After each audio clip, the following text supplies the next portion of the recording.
How many of you get this question pretty frequently? What would you say you do here? This has been a theme throughout the conference of the fact that product marketing is different at different companies, and where you sit on the spectrum between product and sales and marketing may be different. And I totally agree with this. This is common in our industry. I like to think of PMMs as superheroes. We can come in and fly in to help solve different problems in a company. So we can help with activation, we can help with engagement, as the previous speaker was talking about. We can help in a lot of different ways. And so it's not really surprising that someone at your company or someone who's coming to join your team might not know what exactly you're doing. What I think is important is that it's not just what is product marketing at my company. The question you should be asking yourself is, what is product marketing at my company right now? And particularly in a fast-growing startup, this has to change over time, and you need to really pay attention to where you are focused along that spectrum of product to sales based on what's going on in your company. So that's what we're going to talk about today. How can you find the gap that you should be filling? Where on that spectrum should you be? I'm going to give you some tools for how to think that through and tell you how we specifically did that at Segment, how you can add value no matter where on the funnel you're focused, and then how you can deal with growing pains, which is lots of fun about being at a fast-growing company. I'm your host. My name's Diana Smith, and I lead product marketing at Segment. As Ray was saying before, I haven't scaled the company from 10 to 400, but I've been at the company from 10 to 400. I was the first marketing person at Segment about 4.5 years ago, which technically makes me ancient in startup years.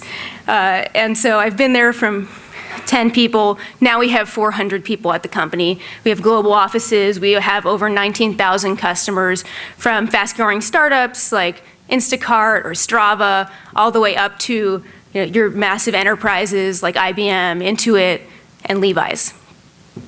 So I'm looking forward to sharing with you a little bit of our journey. And just for context, because this will play into our decision making of how we did things at Segment, I just wanted to give you a little bit of an overview of what we do and how we help companies.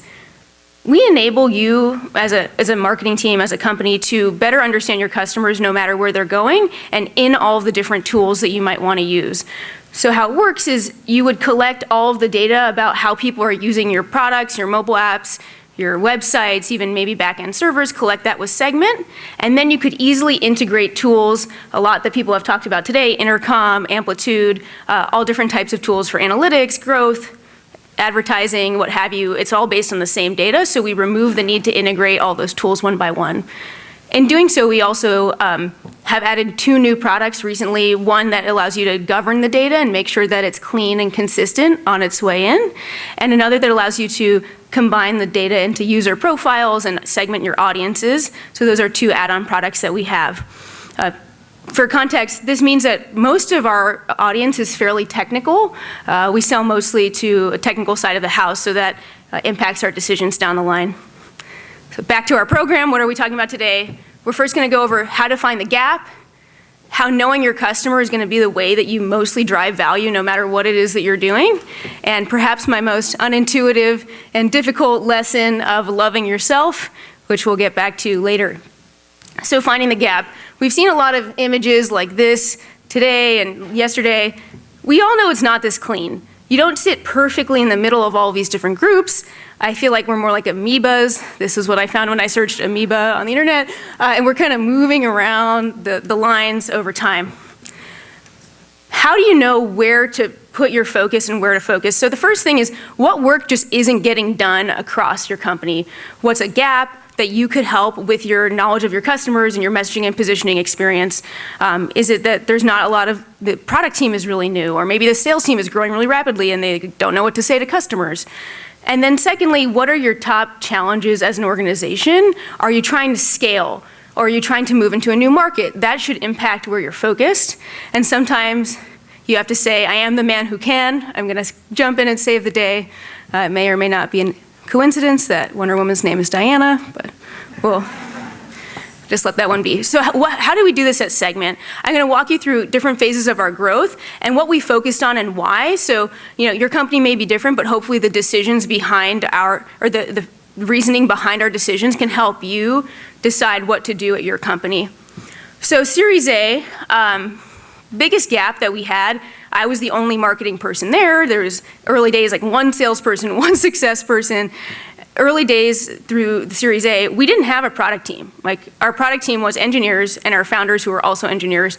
So that was where I really had to lean in. I had to make sure, are we building features that, someone will pay for? Are we building features that don't just solve our own problems, but solve greater problems in the market? And so I was kind of playing the product marketing head at that time.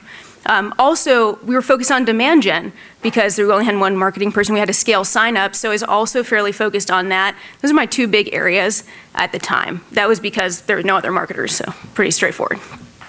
As we move on to Series B, we'd seen some traction in the market. We had product market fit, but we wanted to expand beyond our initial audience, which was other venture-backed startups like us, mostly in the Bay Area, people who read Hacker News.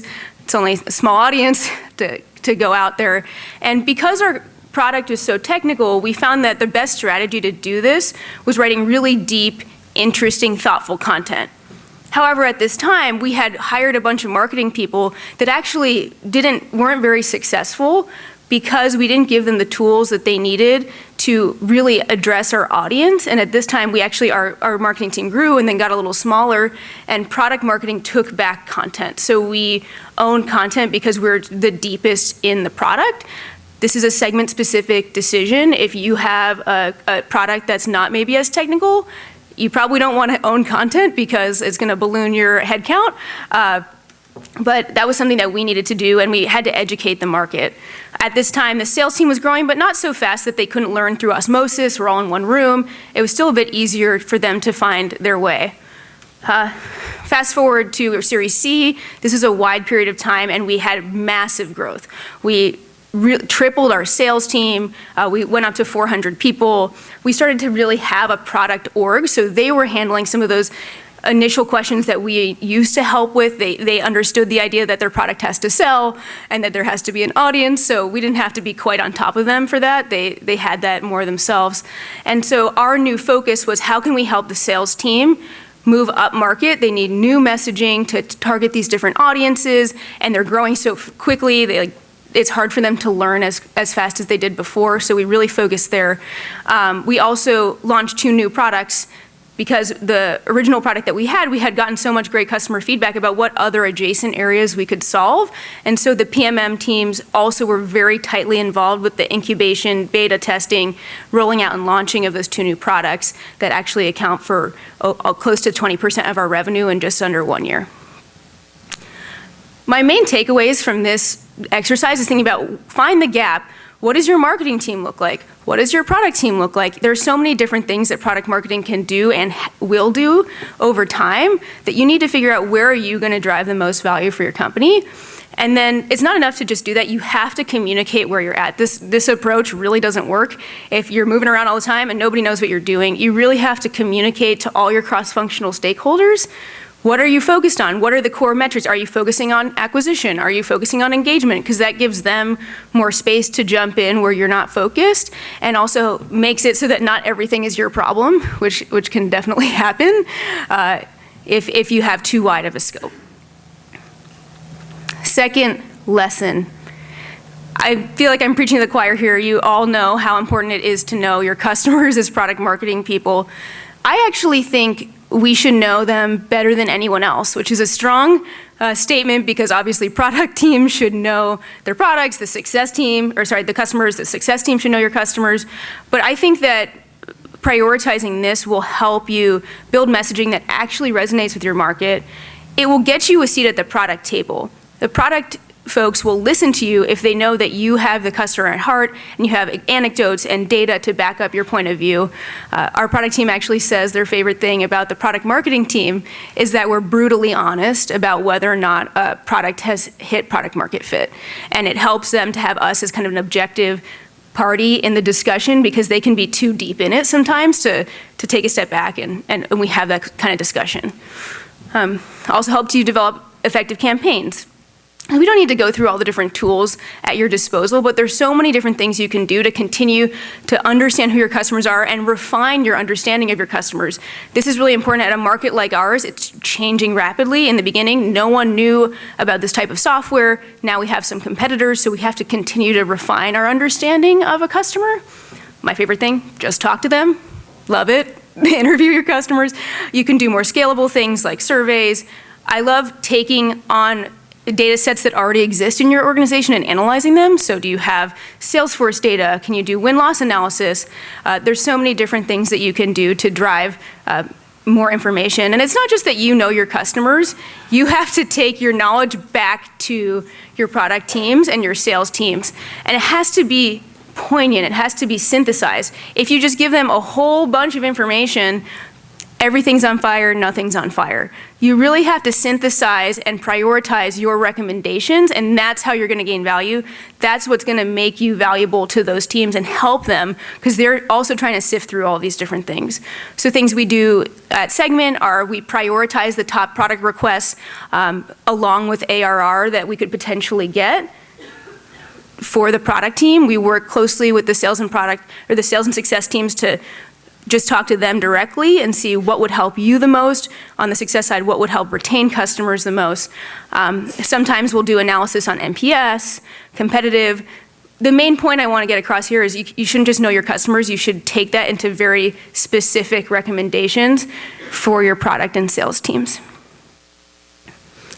My last lesson for all of you, this is the hardest one to actually take into account from my experience, but you really have to love yourself, and specifically, you have to love your lanky, awkward teenage self. Let me explain what I'm talking about here. We have an investor at Segment. His name is Ali Rogani, and he is from Y Combinator. His amazing experience. He was a COO at Twitter and a CFO at Pixar, and he kind of describes startups as lanky teenagers. Some areas are growing faster than others, and then you kind of get a little bit like not quite aligned, and that's okay. You're gonna have some areas that are more mature and less areas that aren't, and you can't always cover everything. I think this is really important and resonated with me when I was thinking about the product marketing team and the fact that we're gonna be more robust in the ways that we do some things and less in others because there's just always so much to do. You have to ruthlessly prioritize. So I'm gonna walk through how we did this at different stages in the company, what we focused on, and how we approached figuring out what we weren't gonna focus on. So Series A, I was marketer number one. No real specialization, we're doing all the things. The table stakes things at that point were messaging, like we still had the CEO pitching, people in very engineering and feature terms. We had to change to value. We had to do demand gen. We had to do case studies. We had to show that real companies were using our product. These were kind of the basics. And anything else that wasn't in this list that wasn't totally on fire was just an orphan or something that we didn't get to give enough love to and didn't have a true owner. As we moved on to Series B, we started to get some light specialization. At this point, we had a marketing team of about 5. We had 2 or 3 PMMs. And so each PMM would take a few features that they would own, and at that point, we only had 1 product. And then we also would give them a horizontal program that they had to run across all of product marketing. So for example, one owned competitive, one owned sales content needs, and then we had these orphans that we also were kind of dealing with. I was running AR and PR at that time because we didn't have someone to focus on that. I'd say we did half-assed job, but we kind of made it happen. And then over time we realized this thing is a burning need because we're moving into the enterprise. We need to hire someone to own that, and so we did that in the Series C. So as you can see, we're kind of grouping together what are the orphans, we're pulling them together, and eventually we'll hire someone for them once it becomes so burning and so much of a problem. So where are we today? I wish in an ideal world we had a product marketer that was aligned with each product area. We have 3, and also a product marketer that was aligned with each customer segment. So for us, that's enterprise and in the venture tech space. We don't have enough people to do that. So we are still in the teenage phase. We have pretty good coverage across our products. We have different PMMs that own each product area, and they have a one-to-one PM relationship, or for our bigger products, they might be covering a few PMs. And then they also own other big, chunky, meaty things. So one's owning enterprise. We have somebody who's leading a category creation campaign. And we also are paying attention to our orphans of when are they going to become the most important. So what can I share with you in terms of lessons learned the hard way? This has been probably the hardest thing for me, growing the team and being at Segment for this long. You can never do all the things. And it's not just that, oh, there's these things on the backlog that wouldn't really be that impactful. I don't really know about them. Your backlog is chock full of stuff that you know would have a huge impact. And that's hard to look at every day and be like, oh, I want to do that stuff. I think it'd be great.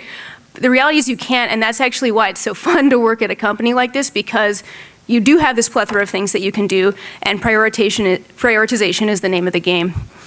Also, like I mentioned, documenting those orphans, making sure that you're kind of paying attention to the areas that you wish you were doing more in, but you can't quite do that yet, and that'll help you get a roadmap for hiring.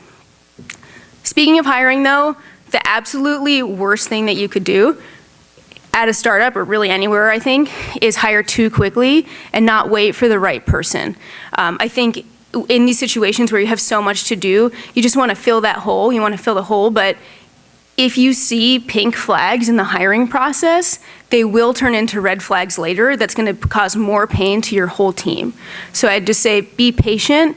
It's going to burn, but waiting for the right person is really a huge unlocker of growth later on once you get them in the door.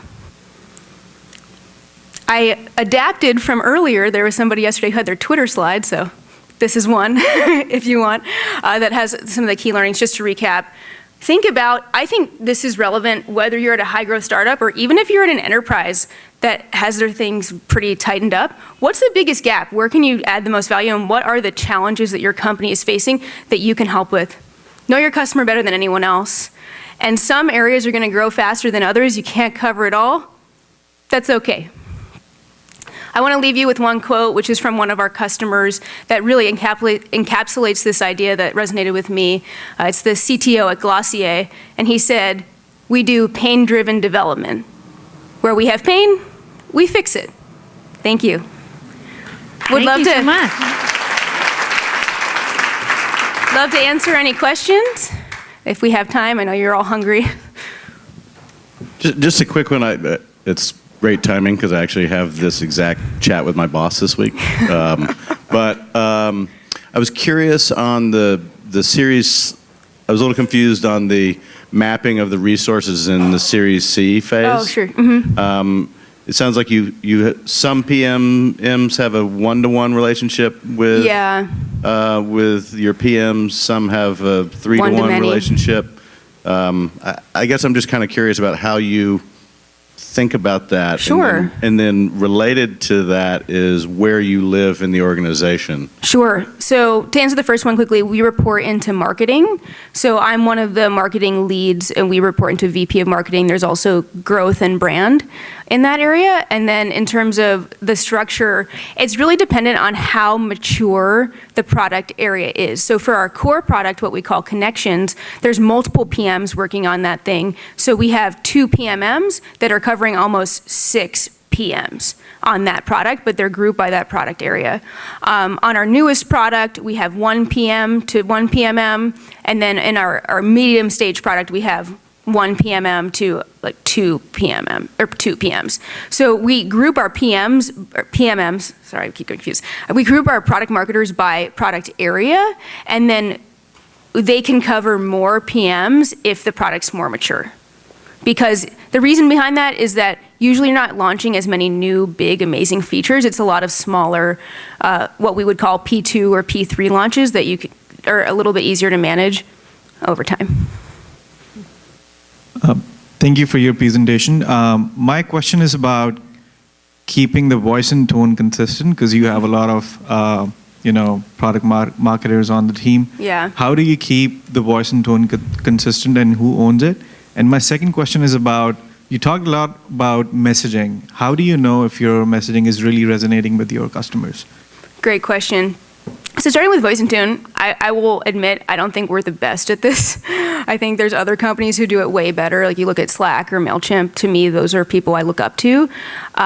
We don't have the best like voice and tone guideline at Segment, and the way that we've been managing it is that we have 2 primary editors for every piece of content that goes out. So that's me and my counterpart in brand. So we're editing everything that's going out and making sure that for us, the main things that we try to get across in all of our messaging is that it's helpful. Our customers are developers. If you're not helpful in your marketing they're just gonna turn away, they're going to unsubscribe, they're not going to be happy. So that's kind of the main thing that we try to get across, like helpful and deep. And then what we're trying to bring more into is fun. So that's something that we're working for. I had a question over here, sorry. This is perfect timing for me as well because we are going from 1 product marketer, me, to 3 in 2 weeks. So I am super excited. This is right on time. Yeah. I wanted to kind of understand Series A, B, and C in your example in terms of company growth. So what size were you at each stage? So let me bring this back. Boop-a-doop. So if you look on the bottom, that's our total team size. So in Series A, we were about we started at 0 people, we ended at 50 people. The product team was at 0, and then I said 0.5 because I think a founder was like kind of half doing product. That's how you can read this chart. Sorry, I missed that earlier. Yeah, no worries. So we got multiple PMMs more at the Series B timeframe. And again, for us, we probably have a heavier PMM team than other companies might because of the content thing. Today we have 20 marketers and 7 PMMs, but that includes 2 customer marketers. Wonderful. Please give a round of Thank you. applause to Diana Smith from Segment. Thanks. We'll be around.